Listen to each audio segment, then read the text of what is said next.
This is Gridiron Graduates, a weekly podcast covering all things football. Episode number 6, Scouts Honor, with special guest Dan HATMAN. Recorded July 8th, 2015. And hello again, ladies and gentlemen. Welcome back to another edition of the Gridiron Graduates. I'm your host, Bill Rossetti, and not joining me, at least right now, is my buddy Ian Wharton. Ian has other plans going on right now, so he unfortunately can't make it. Hopefully he'll be in later, but if not, I'll be flying solo as far as the two of us go. But not completely flying solo because got another great guest and very excited to have him on today. He is the director of the Scouting Academy.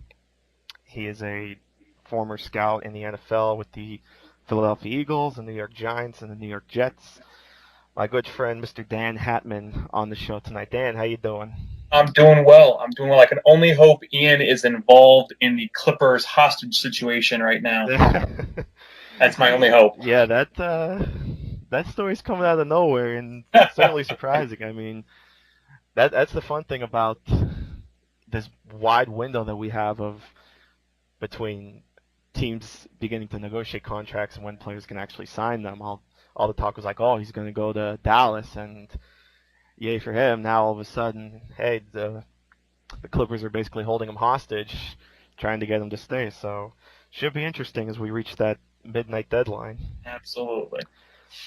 So figured get Dan on here and just kind of talk a little bit about himself, what it's like being a scout or whatever, and then Ian and I had some questions for him, and we'll kind of talk about that. So first thing I want to talk to you, Dan, is, if you don't mind, just kind of give us a little insight on what it's like being a scout, maybe a little insight on your career. Like I said, you've scouted for 3 different teams, and you worked under Andy Reid, so just a little bit of insight, whatever you can share with us. Sure. The business is fantastic when you're actually doing the work of player evaluation, helping build a roster. It's enjoyable. It's something that everybody dreams about, being able to go to an office every day and to watch football and have an impact on what happens on Sundays. So that part was always worthwhile. Like you mentioned, I had that opportunity with a couple different clubs. So they each present their own unique setups, their own unique culture, the situation, what have you, surrounding how they want to attack the process, which was very interesting for me to be able to see that in a variety of different situations. You do have some people that come through the business and fall into one of those situations where they start as an intern with a team and they end up spending 20 years there. And it's not to knock that by any stretch of the imagination, but there is a certain perspective gained by moving around through a few different teams and seeing pros and cons to different parts of the process. So I've always looked upon that favorably in terms of, how that was been able to treat me in my career. The part that people, kind of glamorize is just the actual day-to-day life. It's, we talk about long hours, you talk about the grind. I think people, kind of conceptualize that and they feel like they have a grasp on it.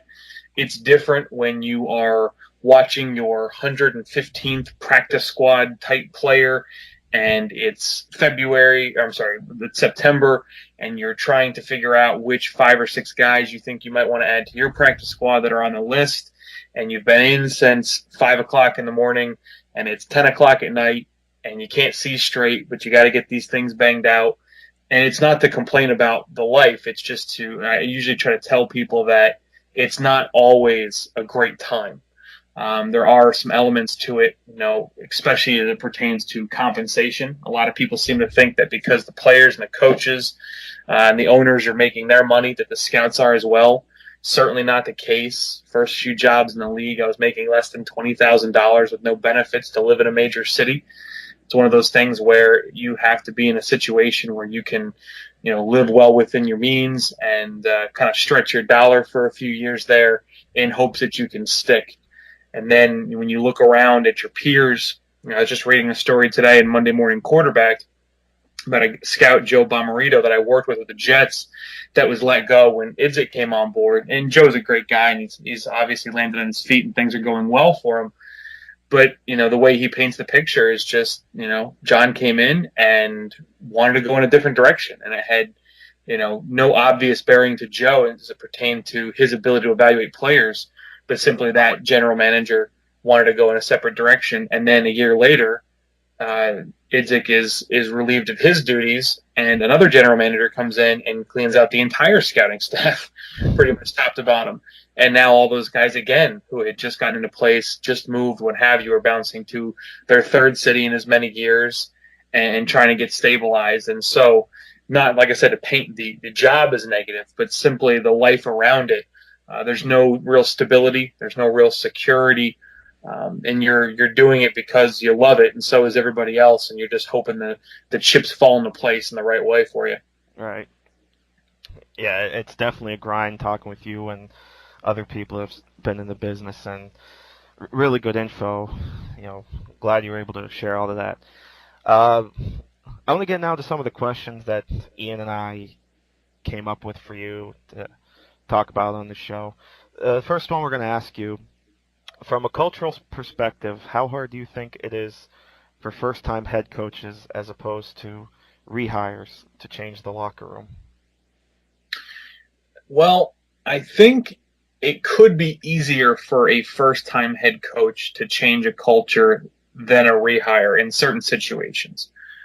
I think the situation where a rehire can be really effective is if they had tremendous success somewhere else, and that brand is carrying over. So I think about Jeff Fisher, who has I believe close to 15-year track or history with the Houston / Tennessee Titans franchise, and gets relieved of his duties just partially due to the time invested and where the organization wanted to move, and now he's in St. Louis and he's able to install what he's looking for there. And I'm assuming, without having a lot of insight into that locker room, people are buying into his credibility because of the brand associated with his name.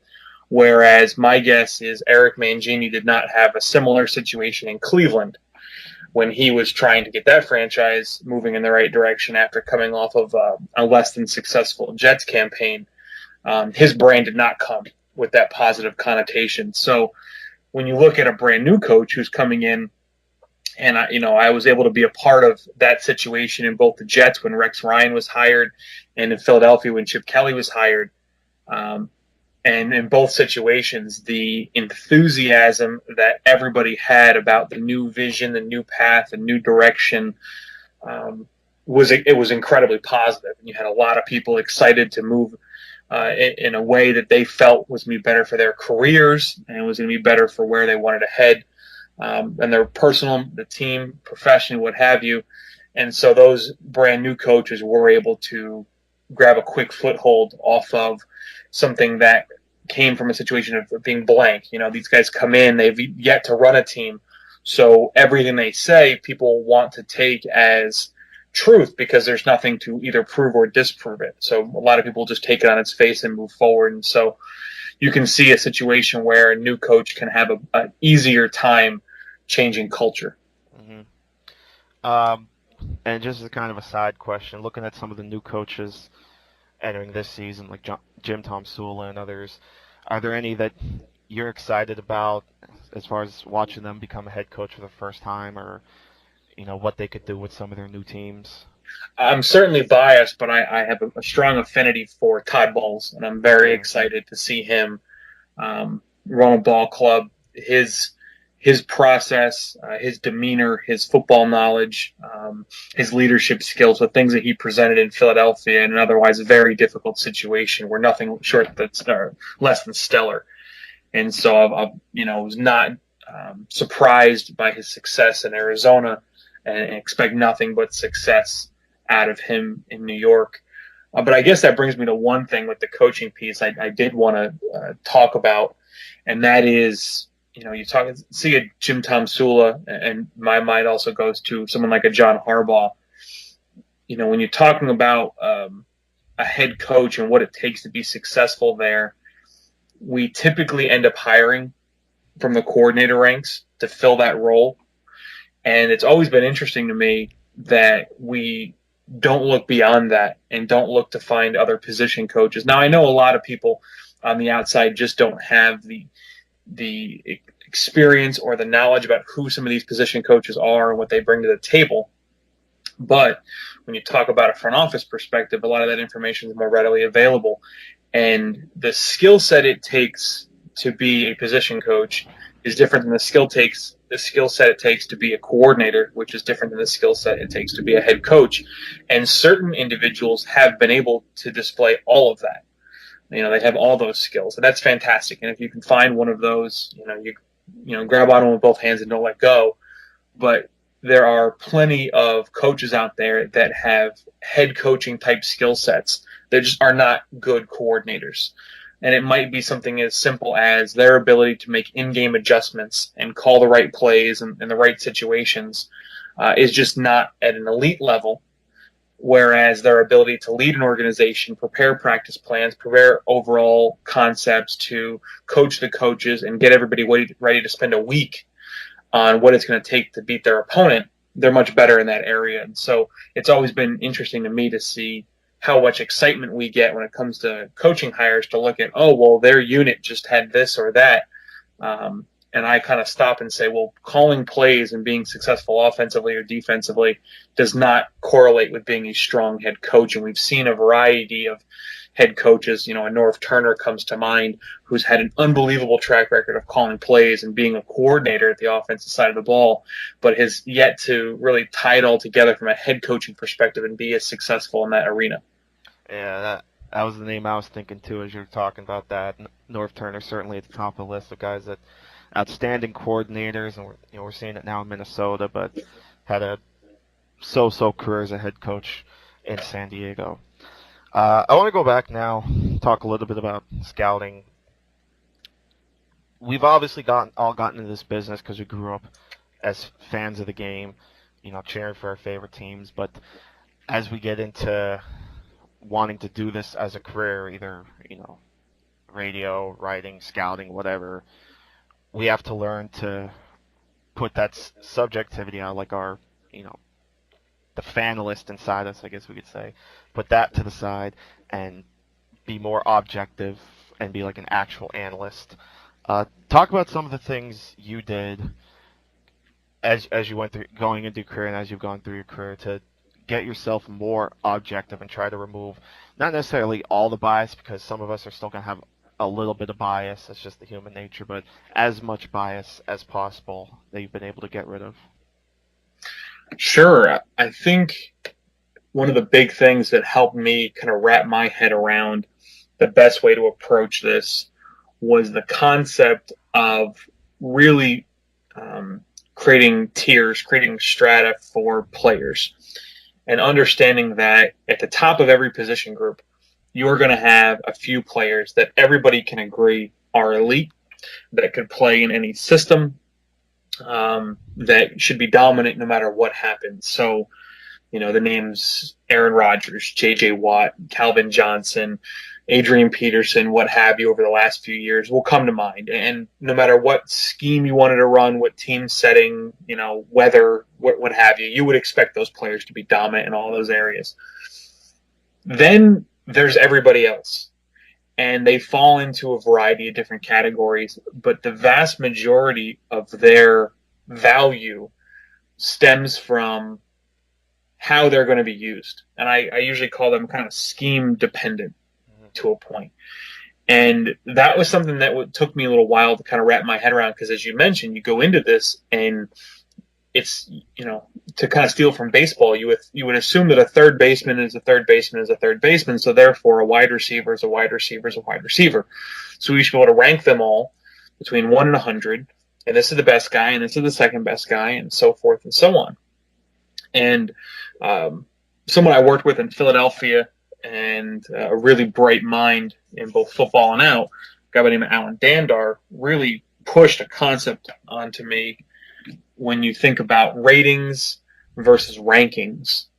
And so he despised rankings, the idea of listing, a group of people between 1 and 25 or 1 and 50 or whatever, and saying this guy's better than this guy, who's better than this guy, because what that ignores is the actual difference between those players and why those differences are there. The difference between 1 and 2 might be drastically higher quantitatively than 2 and 3. But when you just see 1, 2, 3, your mind goes to a very simple linear kind of progression where 1 is just going to be slightly better than 2, who's just slightly better than 3. And so it doesn't display the clustering, the natural dispersion of players across a bell curve that happens because human beings, being what they are going to be inherently different. The second thing that rankings ignore is the fact that once you move past a few players at the top of a position group who are, independent of scheme and who are going to be dominant at all levels, everybody else is based on which flavor of ice cream you like. And they should be subcategorized. And if you really like to have short, shifty slot receivers, then there's a whole bunch of guys that you might like in that vein. Whereas if someone else wants a larger frame to attack the middle of the field, I think about Chip Kelly using Jordan Matthews, or New Orleans and Sean Payton using Marcus Colston, or what have you. If you like a different body type to attack the same part of the field, you might have an entirely different ranking of those players based on how you want to use them. So for me, the things that I had to kind of realize is that when you're stepping into scouting, unless you're the final decision maker, unless you're the general manager, it no longer matters what the hell you think. You're not working for you. You're not picking the players. You're not determining who's going to be on the roster. What you're doing is you're presenting information to the decision maker such that that individual, in conjunction with the coaches and the other people at the top of the organization, can pick the best fits. So I had to start learning less about what I would want to see on the field and more about what my head coach or my GM wanted to see on the field. And one of my big examples of that, kind of hit me over the head was in Philly. I believe it was a 2013 draft. I had running backs for college cross-check. So I'm a pro scout by trade, meaning I focus on advanced scouting of opponents. I focus on free agency, studying every player that's no longer got college eligibility, studying other leagues, CFL, AFL. That was where I spent most of my time. So college, all your pro scouts come in and do cross-check in the springtime. So after the combine, I was provided a list of all the running backs we felt were draft eligible. I think they ended up being 27 names or something like that. And my job is to come in as a clear set of eyes and to stack the board at that position based on how I see them. And one of the first things I did was ask about what we wanted at the running back position moving into the next year, and was given fairly generic, just go find me the best running back from the scouting department. So I shifted over and went to Deuce Staley, the running backs coach, and said, Deuce, what are we looking for? And he explained in so much clarity and detail about nuances that they wanted, how they wanted a guy to read certain blocks, how they wanted a guy to affect the passing game, what have you. And so now I'm going in, and this is the Monty Ball, this is Eddie Lacy, Le'Veon Bell, what have you. And if I was picking for me, I really like the Eddie Lacy, the Le'Veon Bells in terms of how they attack the ball. I'm a big inside zone fan. I don't necessarily need my backs to be excellent in the passing game. But that's if Dan Hatman's the general manager. But I wasn't making the final decision. So in listening to the coaching staff and what they wanted, I had guys like Andre Ellington and Gio Bernard much higher on my board than other people did. And I deflated Monty Ball, and I deflated Jonathan Franklin and a bunch of other guys that went in the mid rounds, or in Monty Ball's case, even higher, because they didn't provide what our coaching staff was looking for. And the scouting side of the building was upset with my rankings. I got a lot of flack for it because I wasn't fitting into the mold of what everybody else in the scouting community had seen that year. Everybody loved Monty Ball. And I kept seeing a guy that was good at a lot of things, great at nothing, and brought none of the special traits in certain areas that our coaching staff wanted. And so I kept pushing down his value in terms of that. I evaluated his traits and pushed down his value. And like I said, I got a lot of flack for it, but at the end of the day, got a lot of praise from the coaching staff in terms of looking at that player and saying, yeah, that's a guy that we could really use and would be excited about having on our roster. And again, to come back to your point, to kind of drop what you would want in terms of those those players, those traits. I would want Eddie Lacy, but that might not have been the best fit for our team. I've got to drop my ego at the door and realize I'm not making the final decision. I just have to simply tell my bosses, hey, this is what I saw from these players. I want to hit on a point you kind of mentioned a little bit earlier and kind of talk about ranking players and just kind of stacking them all up against each other. I do like what we're seeing lately, from draft Twitter and draft analysts, whatnot, making more of an effort to separate players within the position. Like you talked about wide receivers, separating your, 6'5" X type receivers from your 5'11" slot type receivers. Not just ranking, say, and just to throw names, Calvin Johnson 1 and Wes Welker 2. Separating them into their own categories on the defensive side of the ball, like 4-3 edge rushers, 3-4 edge rushers, whatnot. So it's interesting to see how we're making a move to kind of help people understand that, like you said, a wide receiver is not just that. He could move around. He could play different positions. A tight end could slot out at times. So it's a lot more intricate than, many years ago. You mentioned too, when you kind of jotted your thoughts down, you talked about Louis Riddick. Just talk a little bit about how he has helped you as well, and whatever, and anything else you want to talk about him. Sure. Guy just absolutely changed how I attack the process and what the process could and should be. Absolutely the brightest football mind from a front office standpoint I've ever been around in terms of how he expected the process to be tackled, what he did to achieve goals, because it wasn't just like a lot of other teams do, which is, hey, here's the objective. We hired you, so go figure it out. It was, hey, here's the objective. I'm going to demand more of you than you could have ever imagined. But at the same time, here are all the tools you're going to need to do that job. And here's how we want it done. And this is why it's important. And really taught. He was an excellent teacher. And so the big things he put across to me was the value of context. I talk about it just over and over again as much as I possibly can. Very key as you two have talked about. What's that? Very key as you two have talked about throughout Twitter and anything like that. Oh, my Lord.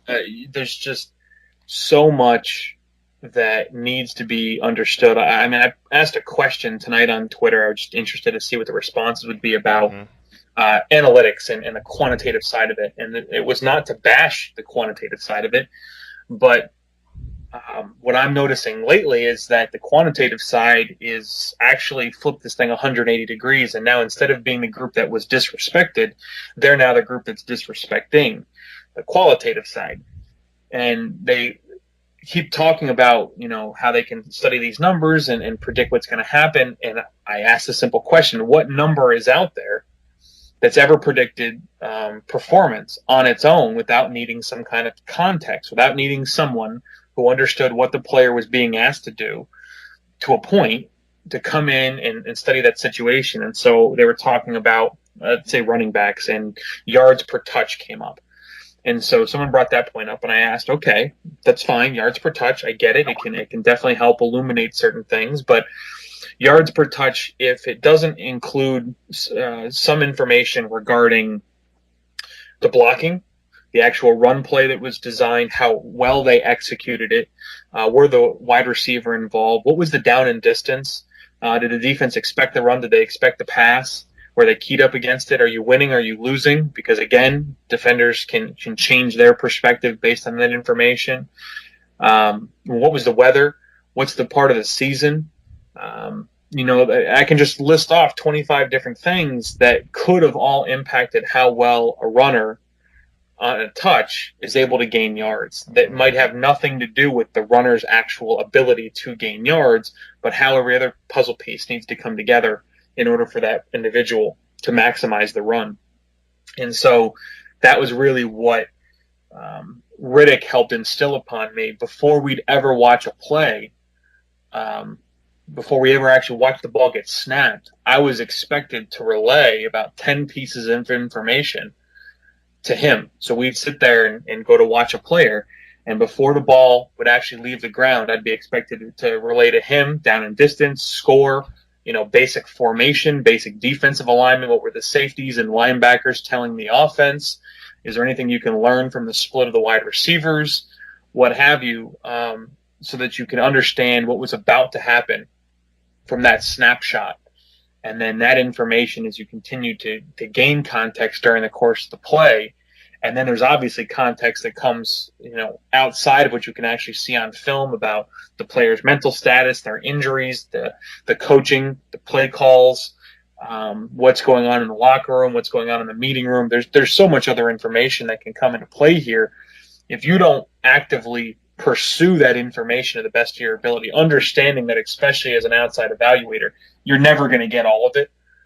But if you don't pursue as much of that as possible, you're never going to get quality, consistent, accurate evaluations out. You're always going to miss on certain areas because you didn't dig to that extra layer. So that's a big thing for me and how I want to evaluate is I'm going to learn about a trait or watch a player, and I want to dig, like you're peeling an onion, a few more layers down to make, more insightful understanding of what I just saw. And luckily for us as evaluators and watching the game, a lot of this stuff has become more readily available. You can go to different websites and look up a player's injury history or stats and anything like that. And you brought up a good point too. Like you mentioned context. It's just amazing how there's so much information out there that we have to know. Like there's definitely people that will try to sit and watch film and just try to watch the player and just think, oh, well, he did this well, and this is the type of back he is, but they might not understand, even just on-field stuff, like what were some of his teammates doing, like the linemen or the receivers, like you mentioned, and then some of the off the field stuff, like time of game, field position, score, stuff like that. So a lot of info out there to really take in, and I'm really glad you brought up the idea of context and talked about Lewis, because Lewis certainly is obviously very insightful. He does great work on ESPN and helps you out with the Scouting Academy, so we can certainly see why you chose him to help you run the Scouting Academy. Yeah, just absolutely fantastic to have him around. ESPN should give him a much bigger platform to communicate if at all possible. Mm-hmm. I want to go back now to another one of these questions we had for you, and we'll kind of stick with the scouting topic here. Ian asked you, how challenging is it to be scouting for ideals that you don't necessarily prioritize, and how can you overcome that? Absolutely difficult. To be valuing highly things that you don't personally value highly. I think where you can overcome that is with something I refer to as trait-based evaluation. So when you set out to watch a player under current parameters that most NFL teams are using, when you get done watching the player, you put a final grade on that individual. More often than not, when you're relating it to college scouting, it's going to be a round grade. And that round grade is supposed to be predictive of all that player's future performance based on what you saw and learned about the player, whether it be film, background checks, what have you, combine numbers. And the real root of the problem is that requires you as the evaluator to take all the traits that you just saw on film, all the numbers you saw, all the interview material you were able to gather, and weigh it all together inside your head, and for you to come up with a grade.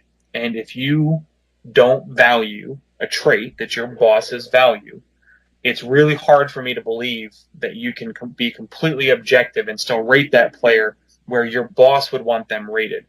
And for you to not instill a little bit of your opinion. Let's say you're on the fence with a guy. The grade has to be between a second round grade and a third round grade. Let's just say that's all you got.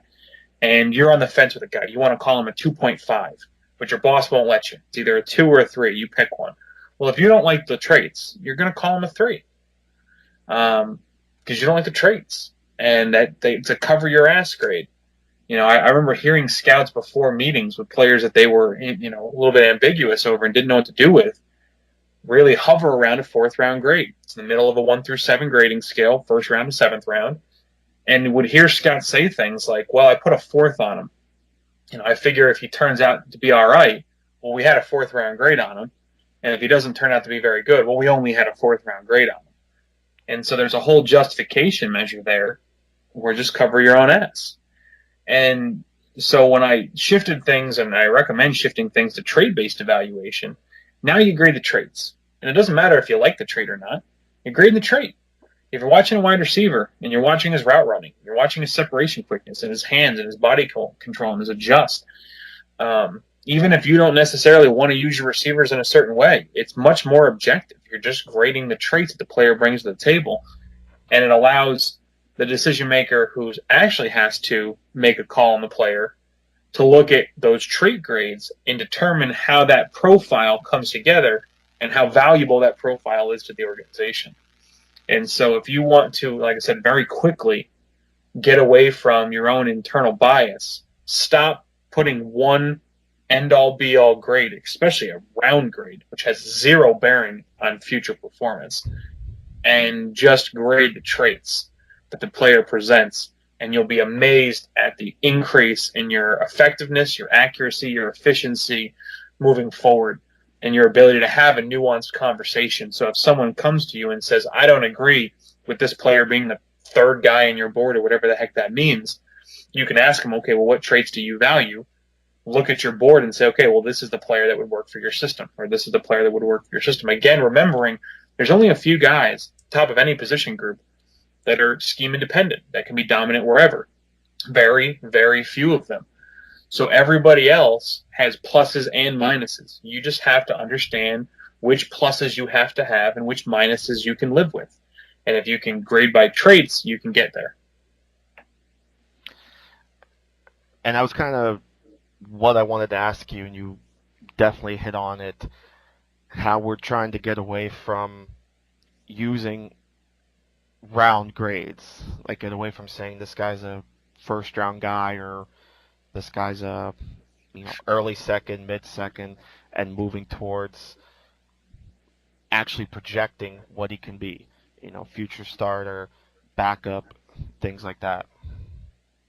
Yeah, I think it speaks to a whole different level, and then especially with your mid-round to late-round guys, where it's just what flavor do you like? Do you like vanilla? Do you like chocolate? Do you like strawberry?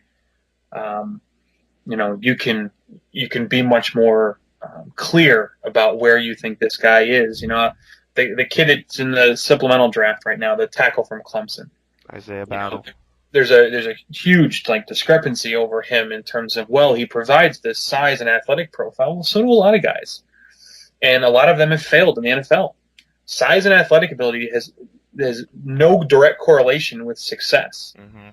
If you have it, you can actually enter the NFL, and I guess that might be the correlation, that if you don't have those two things, you're never going to get, signed, drafted, what have you, and therefore will never be on a field. But, how many guys can we point to that have had that profile and have bombed?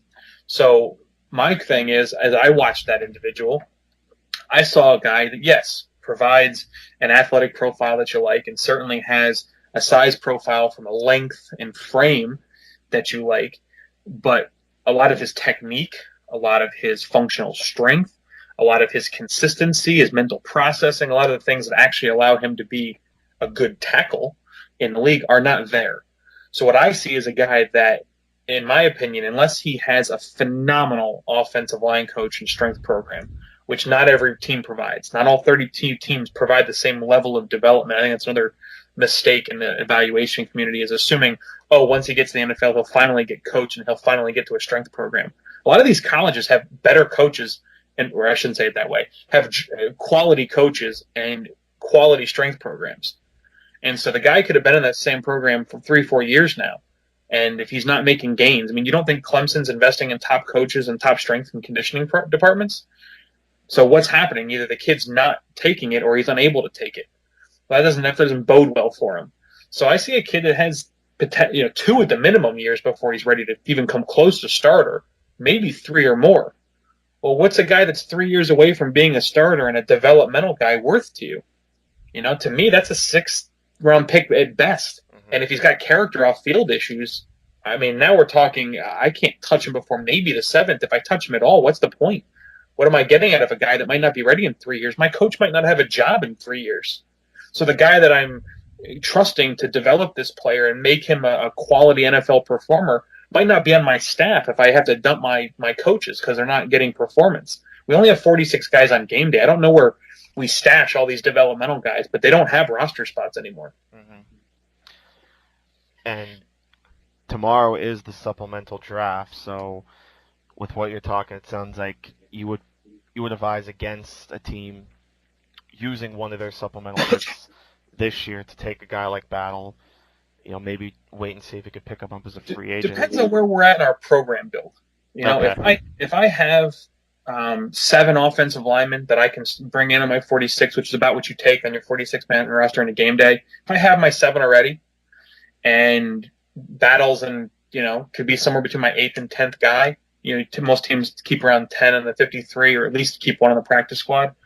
If he's in that mix, right, based on where my roster's at, and if I do believe that I have a coach that can provide more than what he was getting in college, or the scheme, or if there's something about that I thought we can get more out of, and again, I feel confident that we have a strength and conditioning program that can increase this player's functional strength and mobility. He just has some muscle groups in his core and lower that are not fully developed, and you can see it in his posture and his ability to execute certain assignments. He's just not there yet. If I felt like we could do those things, then yeah, you could absolutely take a shot on developing them. But if I'm one of those teams that needs an offensive lineman, I've got 3 guys, maybe 4, maybe barely 5 or something like that. I'm expecting this guy to come in year 1 and be active on my 46th, be my swing tackle, be my 7th offensive lineman. I don't see it. Okay, so he's more of like a depth developmental guy for you instead of a kind of that assumes that the character stuff is all on the up and up, which right. I haven't gotten any accurate feedback on in terms of where he's actually at. Mm-hmm. Some of the stuff that you read is overstated and some of it's understated. Right. So I mean, if he's a bad guy, then I'm not taking a chance at all, and I'm just done with it, and I'll wipe my hands of it. And if someone else gets him to be a starter for a year or 2 in the league, that's fine. I'll save my 4th-round pick and I'll try to take somebody else next year. Right. Just looking through some of the other questions we have, it's nice that we've kind of tied them all in. We asked you what principle do you fall back on, and you've already talked about trait-based evaluation. I don't know if you want to expand a little bit more on that. Well, I think the area where you can expand on it is the number of traits you want to look at. What I do with our students when we first get started is we kind of boil it down to 10 general categories. And, we're talking things like play speed, play strength, mental processing, athletic ability. And we can look at those and understand that there are subcategories to that. So athletic ability is going to break down into quickness, into agility, into balance, into explosive movements. Mental processing breaks down in a few areas in terms of pre-snap and post-snap reads. Can they take information from the classroom to the field? So you kind of need to figure out where you're at in terms of your football acumen, in terms of how many traits you can really evaluate accurately. Mm-hmm. And sometimes it's better to start with the broader categories first and kind of get your feet underneath you, and then really start digging inside of those and seeing how far you can go. I mean, I know of teams that when they look at players can get up to 50 to 60 different things that they could look at: mental, physical, position specific, some of your quantitative combine metrics, height, weight, speed measurables. And you can get that far up, and some people bring it down to, like I said, a core 15, 20 things. Let's just look at the film, trust it, and move forward. But I think when we're talking about someone who wants to get into the evaluation space, I think you need to be honest with yourself in terms of where you're at football acumen wise. Realize there's a million resources out there for free in terms of content. Just looking to share it. Gravitate to that, buy books, go to clinics, dig into all that stuff as best you can. Realize that you never know enough. I never sit here and tell myself that I've got all the answers. I'll tell you what I know now. I'll tell you what I don't. And when I don't know something, I'm damn sure going to find someone in my network to try to help me fill in those gaps. And just to try to attack the process that way. A couple more questions. And you've been great so far, Dan. And again, for those listening, again, we're on with Dan HATMAN. And if you're listening this far, you should know by now who Dan is. So, I asked you who have been some of your favorite players to scout in your career, and you listed a bunch of names. I'm just going to pick a couple that we could talk about. Trent Cole, was obviously an outstanding player for the Eagles. Now he's with the Colts. What did you see in Cole that that made him one of your favorites to watch? Trent embodied a competitive toughness, a term I'm really drawn to, that I wish I saw out of other pass rushers. And I don't know if it relates to the fact that he's an avid hunter, and that is something that he just enjoys in his spare time.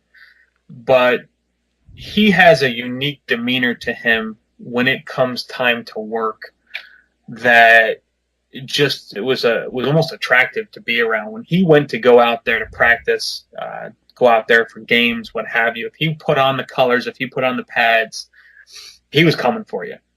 And, this is a 4th-round pick from Cincinnati. Was not a glamour draft pick by any stretch. Probably slightly undersized from a frame perspective as it pertained to a traditional overfront defensive end or a 4-3 defensive end. But he won. He won at the point of attack. He won because he knew how to set up his opponents. He was smart. He set up his moves. He attacked the things the right way. And, he just had a long, productive career for a guy that, no one would have called that when he was coming out of Cincinnati. And so just really a lot of fun to be around. I think that's probably the thing that I get a little spoiled with, is I actually had the chance to be around him and to see him take different coaching and the way he adapted to it. You'd be amazed at what different coaching in the NFL does to different players. In fact, the same team, Brandon Graham, admitted that being around Jim Washburn in Philly almost brought him to the point of quitting because he did not connect with that human being who's coaching him, and it drastically decreased his desire to be effective. And to go out and bust his butt to get there, whereas Trent, had probably, I think, maybe 5 different defensive line coaches in his last 7 years in Philly, and that's a lot. That's a lot of change in terms of what happens on a weekly basis to prepare that player, and was still able to go out and be effective every Sunday as if nothing had changed. And I'm sure Eagles fans kind of cringed hearing the name Jim Washburn, because we all know when they ran that wide 9 how tough it was to watch. Because, the problem was, and you obviously know this, they didn't have the inside linebackers to really fit that system. Am I right saying that? Would you agree with that? That was an issue for us, absolutely. Yeah. Another player I want to talk about, as I'm just looking at Twitter, apparently J.J. Watt. Oh no, it's too early. Maybe that was just someone, because we're recording this during the top 100 players list. Not that list really means anything. It's a whole lot of hoopla. First off, they listed DeMarco Murray as the top running back. Now, I'm not taking anything away from DeMarco Murray, but obviously this is just kind of a what have you done for me lately type list, as these have been the last couple of years. Yeah. And, like I said, he's a good player, but he certainly had the benefit of a top offensive line. But in any event, another guy I want to talk about, and maybe you could give the listeners a little bit of a scouting lesson with this guy, Earl Thomas, who a lot of people think is the best safety. In my opinion, he's the best safety in the NFL. What you like about him and what makes him such a good safety? Okay. Earl is the engine that drives that Legion of Boom, in my opinion. And this is, again, just to your point on DeMarco, it's not designed to knock Richard Sherman or Cam Chancellor, whoever the heck the fourth guy has been, but simply to say that they were able to build a defensive system because they had Earl Thomas. That system would not be as effective without him by any stretch of the imagination. And when you are able to bring in a player of that caliber who can make up for the mistakes of other players, they are an aggressive bunch back there, which is great. But aggressive play in football leads more often than not to a higher bust rate in certain situations, right? Just the nature of the beast. You go dive for an interception and you don't get it, and now all of a sudden the guy's out and no one's there to tackle him, right? These things just happen. When you have someone back there who's erasing your mistakes, it's a huge advantage. And what it allowed them to do was to go find undervalued assets at corner. No other team was out there in love with Brandon Browner in the CFL at 6'3", and Richard Sherman in the fifth-round pick, who had just been converted over, and Byron Maxwell, and Jeremy Lane, and Walter Thurman, and all the rest of them that were able to play. Well, those guys do not provide the athletic profile of Revis. They don't provide the athletic profile of Joe Hayden in his heyday, or Patrick Peterson, or what have you. But what those players did provide was length and aggressive nature, intelligence, technical proficiency, and consistency. And so Seattle was able to go collect a bunch of guys who were fifth round or below picks for no money and put them back there, which gave them a whole bunch of cash and cap money to spend on pass rushers. I mean, how many pass rushers have they just purchased year after year after year to plug in the front? Because they had these cheap but yet effective players in the back end. And again, I don't think that happens if you don't have Earl Thomas, who can play down in the box. He's smart enough to play in the back end. He's got the range. He's got the angles, the discipline, the ball skills, the route recognition, the footwork, the technique. I mean, there's really nothing I can knock about his game, except if he was 6'2" and 210, it'd be even better. I mean, but besides knocking, his size from the way he was born, he brings everything else to the football field that you'd want. So, just a pleasure to watch him work. Absolutely. And I'm just glancing at Twitter, going back to the top 100, so I guess it was confirmed. Aaron Rodgers voted number 2. J.J. Watt voted number 1. So, take that for what it's worth, I guess. I mean, you can't go wrong either way. You're splitting hairs. Because obviously those two were, neck and neck for the MVP award last season. Yeah, I mean, I'm a defensive guy. I would love to see a defensive guy win it for the first time in a while. If those seasons can't win it, then you'll never see a defensive player ever win it again. Exactly. I mean, but the scope of the quarterback position, as opposed to the pass rusher position, I love my pass rushers. I was a D-line coach. I love them to death, but quarterback's a tougher position to play. So a guy that's that proficient at quarterback, it's hard to knock him. Mm-hmm. And I'm a little biased, too, on defensive line because, I mean, I only played in high school, but I did play offensive and defensive line, so certainly those are two of my favorite positions to watch. So definitely good to see J.J. Watt up there.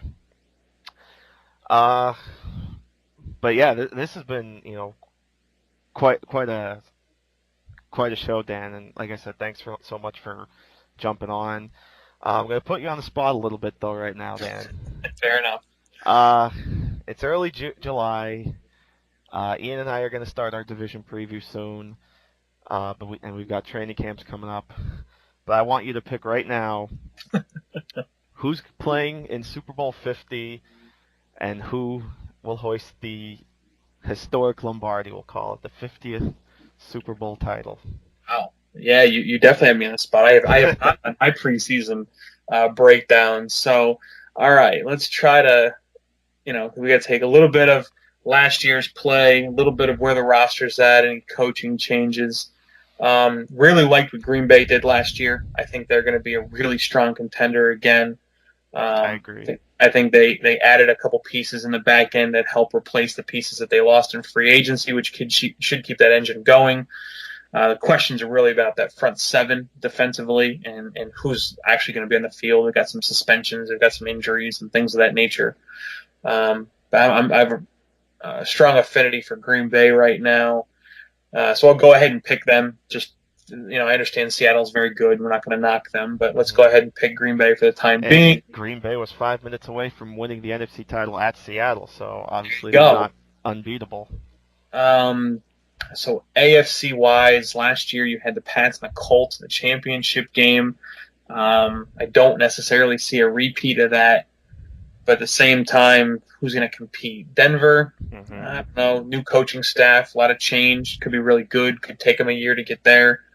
Man, that's a hard one to kind of pick through. The AFC does not provide the same number of credible threats, so to speak, to New England. So, yeah, gun to my head right now, I'm going to say Green Bay, New England. And we'll go ahead and say Green Bay pulls it all off. All right.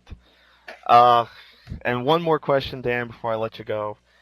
How fun was it being around Andy Reid? What kind of guy was he? Big Red. He's a great guy.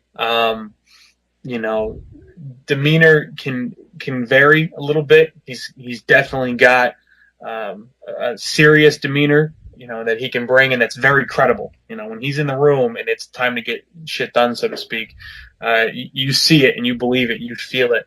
But when he, kind of lets his hair down, so to speak, and relaxes, and the Hawaiian shirts are an everyday thing. This is not something he just busts out for the Pro Bowl in Hawaii. This is an all day, every day. He really had a family atmosphere with the core group of people. When you had to prove yourself, you had to pay your dues, you had to show respect, you had to earn it. But when you did and you were in, he had your back. And that was a great feeling, and a lot of players responded to that. And it was hard for a lot of guys to leave Philadelphia. You can go all the way back to Brian Dawkins.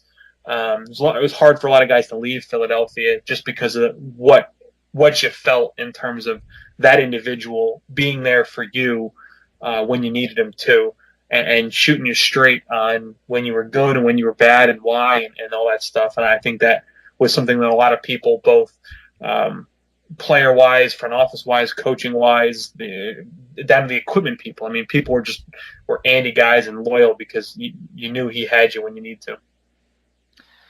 Yeah, I remember Andy Reid for a while was really the only coach I knew, because I remember the first year I started watching football was the year Andy Reid and Donovan McNabb both came into the league together. So it was just Reid was the only guy I knew, and it was always fun to go see him when they still had training camp down at Lehigh. So definitely good to get a little insight of what kind of guy Reid actually is, and obviously he's still successful in Kansas City. Absolutely, and will be. And there'll be a few guys from his group there in Kansas City that I think will go on and have head coaching careers themselves. Right, absolutely. Dan, I want to thank you so much for jumping on our show today. Like I said, unfortunately, it was just me. Too bad Ian couldn't join us, but I did what I could to help this train stay on track. No, it was good to be here. Thank you for your time and the questions, and look forward to seeing stuff around here from you guys and these division previews and whatnot here in the coming weeks. Absolutely looking forward to it. And, anything you want to plug that you're working on, or just where they can find you? Sure. You're always more than welcome to come to scoutingacademy.com. Our fall class will be open here soon. We already have a pretty healthy wait list for that. Come join up best you can. We're working on increasing the content we're going to provide there, have some partnerships around that.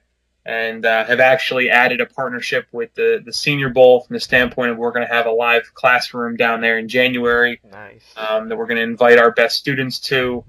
You know, we're going to have some behind the scenes access to things like weigh-ins and practice tape, stuff like that Phil Savage and his staff are going to allow us into, and really excited about, you know, the future there. So, yeah, future's bright for the next generation of evaluators.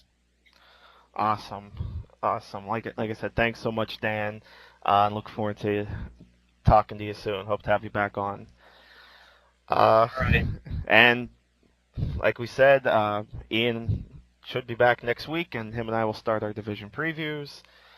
It's getting close.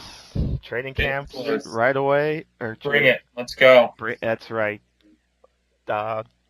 17 days from now until the Steelers and Vikings open, so it's going to be a good time.